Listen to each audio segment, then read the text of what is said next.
السلام علیکم. عربي زده کړې آنلاین مرکز. ورځنی عربي محاوره. اول، کیف حالک؟ کیف حالک ستا حال څه دی یا ته څنګه یې؟ کیف حالک په جواب کې بخیر والحمد لله، بخیر والحمد لله، خیم الحمدلله. بیا کیف حال عائلتک؟ کیف حال عائلتک؟ کیف حال عائلتک ستا د کورنۍ حال څه دی؟ کورنۍ دې څنګه ده؟ یعنی جواب کې وایي ورته عائلتي بخیر، عائلتي بخیر، کورنۍ مې ښه ده. پنځم، این ابوک؟ پلار دې چیرته ده یا چیرته دی؟ این ابوک، این چیرته، ابوک ستا پلار، ستا پلار چیرته دی؟ جواب کې هو فی البیت، هغه په کور کې دی. هو فی البیت، هغه په کور کې دی یا هغه کور کې ده، کور کې دی.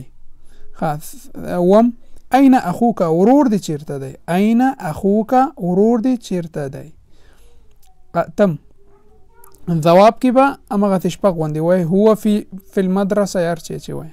اتم یا دا جواب به وایي اتم کې چې موږ ویل اخي سافر الی ترکیه، اخي سافر الی ترکیه، ورور مې ترکیې ته سفر وکړ.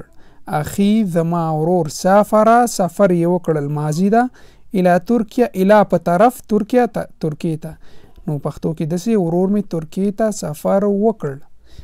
نهم، لماذا سافر الی ترکیه؟ لماذا سافر الی ترکیه؟ ولې یې ترکیې ته سفر وکړ؟ ولې یې ترکیې ته سفر وکړو؟ لماذا ولې سافر سفر یې وکړ الی په طرف ترکیه، ترکیې ته، ولې یې ترکیې ته سفر وکړ. لسم، لأنه يدرس هناك، ځکه چې هغه هلته درس وایي.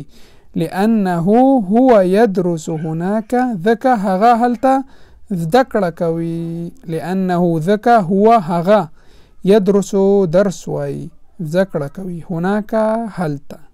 ښه، دا زموږ ورځنۍ جملې وي. اوس راځو خپل ورځنۍ مفردات کلماتو ته چې د دې درس کوم کلمات دي. ښه، دې کې ایام الاسبوع د اونۍ ورځې وایو چې هفته د اونۍ ورځ ته په عربي کې څه وایي. ښه، اول یوم السبت، یوم السبت هفتې ورځ یا خالی ورځ، یوم السبت هفتې ورځ یا د خالی ورځ. دویم یوم الاحد یکشنبه، یوم الاحد یکشنبه. یوم الاثنین دوشنبه، یوم الاثنین دوشنبه. څلورم یوم الثلاثاء سهشنبه، یوم الثلاثاء سهشنبه. پنځم یوم الاربعاء چهارشنبه، یوم الاربعاء چهارشنبه. پنځم شپږم یوم الخمیس پنجشنبه، یوم الخمیس پنجشنبه. او یوم الجمعه جمعه، یوم الجمعه جمعه. السلام علیکم ورحمة الله وبرکاته.